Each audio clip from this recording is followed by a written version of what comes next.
Lord, palakasin mo ako sa mga oras na ito.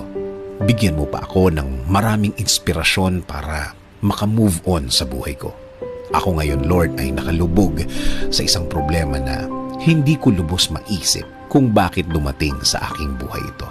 Nalilito at parang nawawala na ako. Parang walang makapitan. At alam kong walang makakaintindi ng aking kalagayan. Bigyan niyo po ako, Panginoon, ng guidance para malaman ko kung ano ang dapat kong gawin at kung ano ang dapat isipin. Ibigay niyo po sa aking daan ang mga taong tutulong sa akin at maging tamang impluensya sa aking buhay. Taong nakareceive na din ng inyong pagpapala at ng inyong guidance at patuloy na nabubuhay ng tama na ayon sa inyong kalooban, Panginoon. Huwag niyo pong hayaan din na grabing maapektuhan ang aking pamilya. Spare them from hurt. Patuloy niyo po silang protektahan.